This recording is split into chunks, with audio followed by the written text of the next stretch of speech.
हरि ओम श्रीमद्वाल्मीकि रामायणे अरण्यकांडे 50 सर्गः। जटायु का रावण को सीताहरण के दुष्कर्म से निवृत्त होने के लिए समझाना और अंत में युद्ध के लिए ललकारना। तम शब्दम वसुप्तस्तु जटायुरथ शुश्रुवे निरैक्षत रावणम क्षिप्रम वैदेहीं च ददर्श सह। जटायु उस समय सो रहे थे। उसी अवस्था में उन्होंने सीता की वह करुण पुकार सुनी। सुनते ही तुरंत आँख खोलकर उन्होंने विदेह नंदिनी सीता तथा रावण को देखा। ततः पर्वतशृंगाभस् तीक्ष्णतुण्डः खगोत्तमः वनस्पतिगतः श्रीमान् व्याजहार शुभां गिरम। पक्षियों में श्रेष्ठ श्रीमान जटायु का शरीर पर्वत शिखर के समान ऊंचा था और उनकी चोंच बड़ी ही तीखी थी। वे पेड़ पर बैठे ही बैठे रावण को लक्ष्य करके ये शुभ वचन बोले। दशग्रीव स्थितो धर्मे पुराणे सत्य संशयः भ्रातस्त्वं निंदितं कर्म कर्तुं नार्हसि साम्प्रतं। जटायुर्नाम नाम्राहं गृद्धराजो महाबलः। दशमुख रावण, मैं प्राचीन सनातन धर्म में स्थित सत्य प्रतिज्ञ और महाबलवान घृतराज हूँ। मेरा नाम जटायु है। भैया, इस समय मेरे सामने तुम्हें ऐसा निंदित कर्म नहीं करना चाहिए।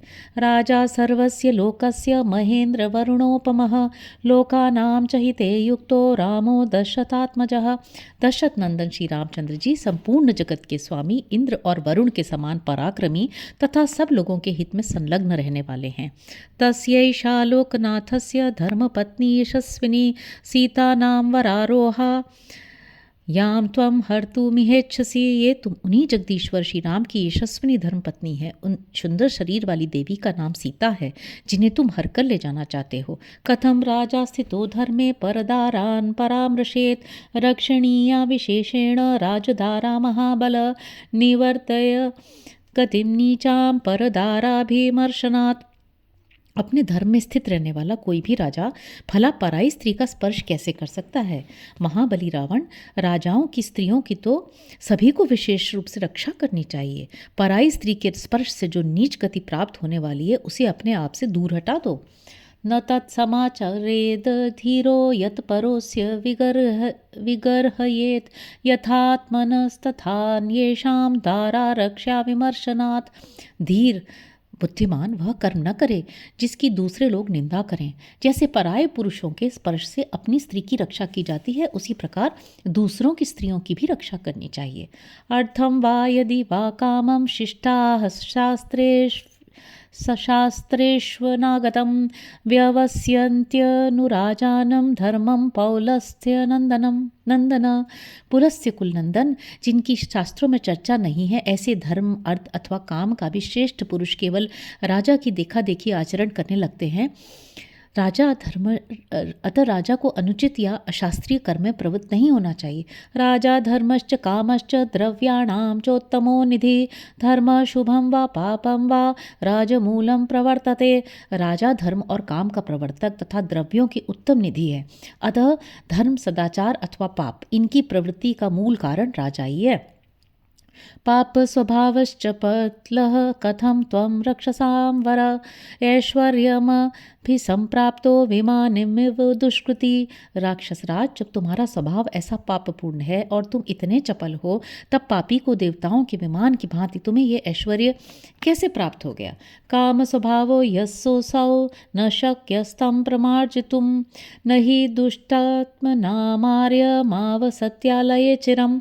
जिसके स्वभाव में काम की प्रधानता है, उसके उस स्वभाव का परिमार्जन नहीं किया जा सकता, क्योंकि दुष्टात्माओं के घर में दीर्घ काल के बाद भी पुण्य का वास नहीं होता है। विषये वा पुरे वाते यदा रामो महाबलः नापराध्यति धर्मात्मा कथम तस्यापराध्यसि। जब महाबली धर्मात्मा श्री राम तुम्हारे राज्य अथवा नगर में कोई अपराध नहीं करते हैं, तब तुम उनका अपराध कैसे कर रहे हो। यदि शूर्पणखा हेतोर्जनस्थानगतः खरः अतिवृत्तो हत पूर्वं रामेणाक्लिष्टकर्मणा। अत्र ब्रूहि यथा तत्त्वं को रामस्य व्यतिक्रमः अस्य त्वं लोकनाथस्य हृत्वा भार्यां गमिष्यसि। यदि पहले शूर्पणखा का बदला लेने के लिए चढ़कर आए हुए अत्याचारी खर का अनायास ही महान कर्म करने वाले श्री राम ने वध किया, तो तुम ही ठीक ठाक बताओ, इसमें श्री राम का क्या अपराध है जिससे तुम उन जगदीश्वर की पत्नी को हल लेना चाहते हो। क्षिप्रम विसृज वैदेही मात्वा घोरेण चक्षुषा तहे दहन भूतेन वृत्रमिंद्राश निर्यथा। रावण, अब शीघ्र ही विधेर कुमारी सीता को छोड़ दो, जिससे श्री रामचंद्र जी अपनी अग्नि के समान भयंकर दृष्टि से तुम्हें जलाकर भस्म न कर डालें। जैसे इंद्र का वज्र वृत्रासुर का नाश विनाश कर डाला था, उसी प्रकार श्री राम की रोषपूर्ण दृष्टि दग्ध कर डालेगी। सर्पमाशी विषम बद्ध्वा वस्त्रांतेनावबुध्यसे ग्रीवायां प्रतिमुक्तं च कालपाशं न पश्यसि। तुमने अपने कपड़े में विषधर सर्प को बांध लिया है, फिर भी इस बात को समझ नहीं पाते हो। तुमने अपने गले में मौत की फांसी डाल ली है, फिर भी यह तुम्हें सूझ नहीं रहा है। सभार सौम्य भर्तव्यो यो नरं नावसादयेत् तदन्नमपि भोक्तव्यम जीर्यते यदनामयम्। सौम्य पुरुष को उतना ही बोझ उठाना चाहिए जो उसे शिथिल न कर दे, और वही अन्न भोजन करना चाहिए जो पेट में जाकर पच जाए, रोग न पैदा करे। यत्कृत्वा न भवेत् धर्मो न कीर्तिर्न यशो ध्रुवम शरीरस्य भवेत् खेद कस्तत् कर्म समाचरेत्। जो कार्य करने से न तो धर्म होता हो, न कीर्ति बढ़ती हो, और न अक्षय यश ही प्राप्त होता हो, उल्टे शरीर को खेद हो रहा हो, उस कर्म का अनुष्ठान कौन करेगा। 60 वर्ष सहस्राणि जातस्य मम रावण पितृपैतामहं राज्यम यथा वदनु तिष्ठत। रावण, बाप दादाओं से प्राप्त इन पक्षियों के राज्य का विधिवत पालन करते हुए मुझे जन्म से लेकर अब तक 60,000 साल बीत गए हैं। वृद्धो हम त्वं युवाधन्वी सरथ कवची शरी न चाप्यादाय कुशली वैदेही में गमिष्यसि। अब मैं बूढ़ा हो गया हूँ और तुम नवयुवक हो। मेरे पास युद्ध का कोई साधन नहीं है, किंतु तुम्हारे पास धनुष कवच बाण और रथ सब कुछ है, फिर भी तुम सीता को लेकर कुशल पूर्वक नहीं जा सकोगे। न शक्तस्त्वं बलार्थर्तुं वैदेहीमं पश्यतः हेतुभिर्न्याय संयुक्तैर्ध्रुवां वेदश्रुतिमिव। मेरे देखते देखते तुम विदेह नंदिनी सीता का बलपूर्वक अपहरण नहीं कर सकते, ठीक उसी तरह जैसे कोई न्याय संगत हेतुओं से सिद्ध हुई वैदिक श्रुति को अपनी युक्तियों के बल पर पलट नहीं सकता। युध्यस्व यदि शूरोऽसि मुहूर्तं तिष्ठ रावण शयिष्यसे हतो भूमौ यथा पूर्वम खरस्तथा। रावण, यदि शूरवीर हो तो युद्ध करो, मेरे सामने 2 घड़ी ठहर जाओ, फिर जैसे पहले खर मारा गया था उसी प्रकार तुम भी मेरे द्वारा मारे जाकर सदा के लिए सो जाओगे। कृत्संयुगे येन निहता दैत्यदानवाः न चिराच्चिरवासात् स्वां रामो युधि वधिष्यति। जिन्होंने युद्ध में अनेक बार दैत्यों और दानवों का वध किया है, वे चीर वस्त्रधारी भगवान श्री राम तुम्हारा भी शीघ्र ही युद्ध भूमि में विनाश करेंगे। किं नु शक्यं मया कर्तुं गतौ दूरं नृपात्मजौ क्षिप्रं त्वं नश्यसे नीच तयोर्भीतो न संशयः। इस समय मैं क्या कर सकता हूँ, वे दोनों राजकुमार बहुत दूर चले गए हैं। नीच, यदि मैं उन्हें बुलाने जाऊँ तो तुम उन दोनों से भयभीत होकर शीघ्र ही भाग जाओगे, आंखों से ओझल हो जाओगे, इसमें संशय नहीं। नहीं मैं जीवमानस्य नयिष्यसि शुभामिमां सीतां कमलपत्राक्षीं रामस्य महिषीं प्रियां। कमल के समान नेत्रों वाली ये शुभ लक्षणा सीता श्री रामचंद्र जी की प्यारी पटरानी हैं, इन्हें मेरे जीते जी तुम नहीं ले जाने पाओगे। अवश्यम तु मया कार्यम प्रियम तस्य महात्मनः जीवितेनापि रामस्य तथा लक्षर दशरथस्य च। मुझे अपने प्राण देकर भी महात्मा श्री राम तथा राजा दशरथ का प्रिय कार्य अवश्य करना होगा। तिष्ठ तिष्ठ दशग्रीव मुहूर्तं पश्य रावण वृन्तादिव फलं त्वां तु पातयेयं रथोत्तमात् युद्धातिथ्यं प्रदास्यामि यथा प्राणं निशाचर। दशमुख रावण, ठहरो ठहरो, केवल 2 घड़ी रुक जाओ, फिर देखो जैसे डंठल से फल गिरता है उसी प्रकार तुम्हें इस उत्तम रथ से नीचे गिराए देता हूँ। निशाचर, अपनी शक्ति के अनुसार युद्ध में मैं तुम्हारा पूरा आतिथ्य सत्कार करूँगा, तुम्हें भली भांति भेंट पूजा दूंगा। इत्यार्षे श्रीमद् रामायणे वाल्मीकि ये आदिकाव्ये अरण्यकांडे 50 सर्गः। इस प्रकार श्री वाल्मीकि निर्मित आर्ष रामायण आदि काव्य के अरण्य कांड में 50वां सर्ग पूरा हुआ। 51 सर्ग। जटायु तथा रावण का घोर युद्ध और रावण के द्वारा जटायु का वध।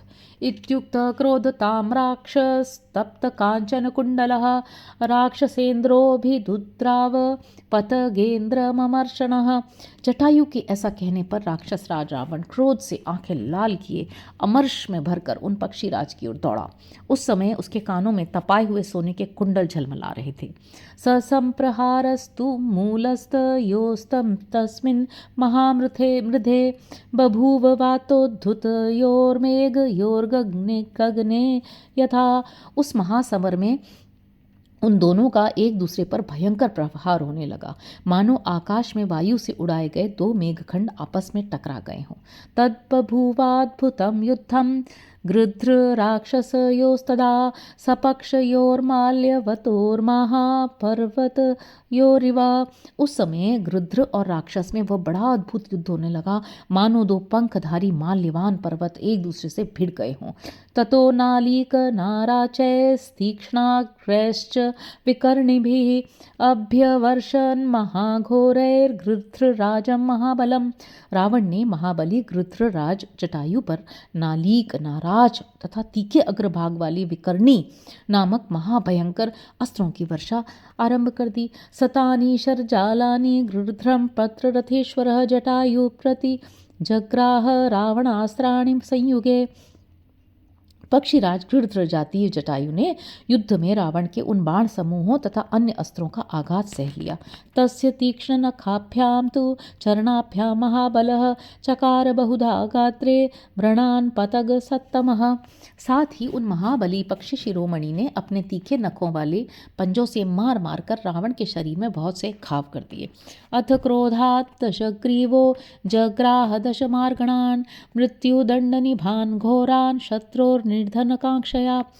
तब दशग्रीव ने क्रोध में भरकर अपने शत्रुओं को मार डालने की इच्छा से 10 बाण हाथ में लिए, जो कालखंड के समान भयंकर थे।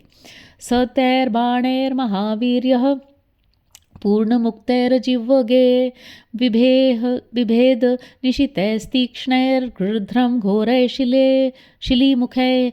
महापराक्रमी रावण ने धनुष को पुनः खींच कर छोड़े गए उन सीधे जाने वाले तीखे, पैने और भयंकर बाणों द्वारा, जिनके मुख पर शल्य कांटे लगे हुए थे, गृध्रराज को क्षत विक्षत कर डाला। स राक्षसरथे पश्यन् जानकीं बाष्पलोचनां अचिन्तयित्वा बाणास्तान् राक्षसं समभिद्रवत्। जटायु ने देखा जनक नंदिनी सीता राक्षस के रथ पर बैठी है और नेत्रों से आंसू बहा रही हैं। उन्हें देखकर गृध्रराज अपने शरीर में लगते हुए उन बाणों की परवाह न करके सहसा उस राक्षस पर टूट पड़े। ततोस्य सशरम चापम मुक्ता मणि विभूषितं चरणाभ्यां महातेजा बभंज पतगोत्तमः। महातेजस्वी पक्षीराज जटायु ने मोती मणियों से विभूषित बाण सहित रावण के धनुष को अपने दोनों पैरों से मारकर तोड़ दिया। ततोऽन्यद्धनुरादाय रावण क्रोधमूर्छितः ववर्ष शरवर्षाणि शतशोथ सहस्रशः। फिर तो रावण क्रोध से भर गया और दूसरा धनुष हाथ में लेकर उसने सैकड़ों हजारों बाणों की झड़ी लगा दी। शरैरावारितस्तस्य संयुगे पतगेश्वरः कुलायमभिसंप्राप्त पक्षिवच बभौ तदा। उस समय उस युद्ध स्थल में गृध्रराज के चारों ओर बाणों का जाल सा तन गया। वे उस समय घोंसले में बैठे हुए पक्षी के समान प्रतीत होने लगे। सतानि शरजालानि पक्षाभ्यां तु विधूयः चरणाभ्यां महातेजा बभंजास्य महद्धनुः। तब महातेजस्वी जटायु ने अपने दोनों पंखों से उन बाणों को उड़ा दिया और पंजों की मार से पुनः उसके धनुष के टुकड़े टुकड़े कर डाले। तच्चाग्निसदृशं दीप्तं रावणस्य शरावरं पक्षाभ्यां च महातेजा व्यधुनोत् पतगेश्वरः। रावण का कवच अग्नि के समान प्रज्वलित हो रहा था। महातेजस्वी पक्षीराज ने उसे भी पंखों से ही मारकर छिन्न भिन्न कर दिया। कांचनोरच्छदान दिव्यान पिशाच वदनान खरान तांश्चास्य जब संपनान जंघान समरे बलि। तत्पश्चात उन बलवान वीर ने समरांगण में पिशाच के मुख से मुख वाले उन वेगशाली गधों को भी, जिनकी छाती पर सोने के कवच बंधे हुए थे, मार डाला। अथ त्रिवेणु संपन्नं कामगं पावकार्चिषं मणिसोपान चित्रांगम बभंच च महारथम। तदनंतर अग्नि की भांति दीप्तिमान मणिमय सोपान से विचित्र अंगों वाले तथा इच्छानुसार चलने वाले उसके त्रिवेणु संपन्न विशाल रथ को भी तोड़ फोड़ डाला। पूर्णचंद्र प्रतीकाशं छत्रं च व्यजनैः सह पातयामास वेगेन ग्राभिराक्षसैः सह सारथेश्चास्य वेगेन तुण्डेन च महच्छिरः पुनर्व्यपहनत् श्रीमान् पक्षिराजो महाबलः। इसके बाद पूर्ण चंद्रमा की भांति सुशोभित छत्र और चंवर को भी उन्हें धारण करने वाले राक्षसों के साथ ही वेगपूर्वक मार गिराया। फिर उन महाबली तेजस्वी पक्षीराज ने बड़ी वेग से चोंच मारकर रावण के सारथी का विशाल मस्तक भी धड़ से अलग कर दिया। सभ्रभग्न धन्वा विरथो हताश्वो हतसारथी अंकेनादाय वैदेही पपात भुवि रावणः। इस प्रकार जब धनुष टूटा, रथ चौपट हुआ, घोड़े मारे गए और सारथी भी काल के गाल में चला गया, तब रावण सीता को गोद में लिए लिए पृथ्वी पर गिर पड़ा। दृष्ट्वा निपतितं भूमौ रावणं भग्नवाहनं साधु साध्विति भूतानि गृध्रराजम पूजयन्। रथ टूट जाने से रावण को धरती पर पड़ा देख सब प्राणी साधु साधु कहकर गृध्रराज की प्रशंसा करने लग गए। परिश्रांतं तु तं दृष्ट्वा जरया पक्षियूथपम् उत्पपात पुनर्हृष्टो मैथिलीं गृह्य रावणः। वृद्धावस्था के कारण पक्षीराज को थका हुआ देख रावण को बड़ा हर्ष हुआ और वो मैथिली को लिए हुए फिर आकाश में उड़ चला। तं प्रहृष्टं निधायाङ्के रावणं जनकात्मजां गच्छन्तं खड्गशेषं च प्रणष्ट हतसाधनं गृध्रराजसमुत्पत्य रावणं समभिद्रवत् समावार्य महातेजा जटायुरिदमब्रवीत्। जनक किशोरी को गोद में लेकर जब रावण प्रसन्नता पूर्वक जाने लगा, उस समय उसके अन्य सब साधन तो नष्ट हो गए थे, किंतु एक तलवार उसके पास शेष रह गई थी। उसे जाते देख महातेजस्वी गृध्रराज जटायु उड़कर रावण की ओर दौड़े और उसे रोककर इस प्रकार बोले। वज्र संस्पर्श बाणस्य भार्यां रामस्य रावण अल्पबुद्धे हरस्येनां वधाय खलु राक्षसाम्। मंद बुद्धि रावण, जिनके बाणों का स्पर्श वज्र के समान है, उन श्री राम की इन धर्मपत्नी सीता को तुम अवश्य राक्षसों के वध के लिए ही लिए जा रहे हो। समित्र बंधु सामात्य सबल सपरिच्छद विषपानम पिबस्येतत् पिपासित इवोदकम। जैसे प्यासा मनुष्य जल पी रहा हो, उसी प्रकार तुम मित्र बंधु मंत्री सेना तथा परिवार सहित ये विषपान कर रहे हो। अनुबंधम जानंत कर्मणा विचक्षणाः शीघ्रमेव विनिश्यन्ति यथा त्वं विनशिष्यसि। अपने कर्मों का परिणाम न जानने वाले अज्ञानी जन जैसे शीघ्र ही नष्ट हो जाते हैं, उसी प्रकार तुम भी विनाश की गर्त में गिरोगे। बद्धस्त्वं कालपाशेन क्व गतस्तस्य मोक्ष्यसे वधाय बडि संगृह्य सामिषं जलजो यथा। तुम कालपाश में बंध गए हो, कहाँ जाकर उससे छुटकारा पाओगे। जैसे जल में उत्पन्न होने वाला मत्स्य मांस युक्त बंसी को अपने वध के लिए ही निकल जाता है, उसी प्रकार तुम भी अपनी मौत के लिए ही सीता का अपहरण करते हो। नहीं जातु दुराधर्षो काकुत्सव तव रावण धर्षणं वाचाश्रमस्यास्य क्षमिष्येते तु राघवो। रावण, ककुत्स कुलभूषण रघुकुल नंदन श्री राम और लक्ष्मण दोनों भाई दुर्धर्ष वीर हैं। वे तुम्हारे द्वारा अपने आश्रम पर किए गए इस अपमानजनक अपराध को कभी क्षमा नहीं करेंगे। यथा त्वया कृतं कर्म भीरुणा लोकगर्हितं तस्कराचरितो मार्गो नैष वीर निषेवितः। तुम कायर और डरपोक हो। तुमने जैसा लोक निंदित कर्म किया है वह चोरों का मार्ग है। वीर पुरुष ऐसे मार्ग का आश्रय नहीं लेते हैं। युध्यस्व यदि शूरोसि मुहूर्तं तिष्ठ रावण शयिष्यसे हतो भूमौ यथा भ्राता खरस्तथा। रावण, यदि शूरवीर हो तो 2 घड़ी और ठहरो और मुझसे युद्ध करो, फिर तो तुम भी उसी प्रकार मारकर पृथ्वी पर सो जाओगे जैसे तुम्हारा भाई खर सोया था। परेत काले पुरुषो यत्कर्म प्रतिपद्यते विनाशायात्मनोधर्म्यं प्रतिपन्नोसि कर्म तत्। विनाश के समय पुरुष जैसा कर्म करता है, तुमने भी अपने विनाश के लिए वैसा ही अधर्मपूर्ण कर्म को अपनाया है। पापानुबंधो वैयस्य कर्मणः को नु तत्पुमान् कुर्वीत लोकाधिपति स्वयं भूर्भगवानपि। जिस कर्म को करने से कर्ता का पाप के फल से संबंध होता है, उस कर्म को कौन पुरुष निश्चित रूप से कर सकता है? लोकपाल इंद्र तथा भगवान स्वयं भू ब्रह्मा भी वैसा कर्म नहीं कर सकते। एव मुक्त्वा शुभम वाक्यम जटायुस्तस्य राक्षसः निपपात भृशं पृष्ठे दशग्रीवस्य वीरवान् तं गृहीत्वा नखैस्तीक्ष्णैर्विददार समन्ततः अधिरूढ़ो गजारोहो यथा स्यादुष्टवारणम। इस प्रकार उत्तम वचन कहकर पराक्रमी जटायु उस राक्षस दशग्रीव की पीठ पर बड़े वेग से जा बैठे और उसे पकड़कर अपने तीखे नखों द्वारा चारों ओर से चीरने लगे, मानो कोई हाथीवान किसी दुष्ट हाथी के ऊपर सवार हो उसे अंकुश से छेद रहा हो। विददार नखैरस्य तुंडम पृष्ठे समर्पयन केशांश्चोपाटयामास नख पक्ष मुखायुधः। नख, पांख और चोंच ये ही जटायु के हथियार थे। वे नखों से खरोंचते थे, पीठ पर चोंच मारते थे और बाल उठाकर पकड़कर उखाड़ देते थे। स तथा गृध्रराजेन क्लिश्यमानो मुहुर्मुहुः अमर्ष स्फुरितोष्ठ सन् प्राकंपत च राक्षसः।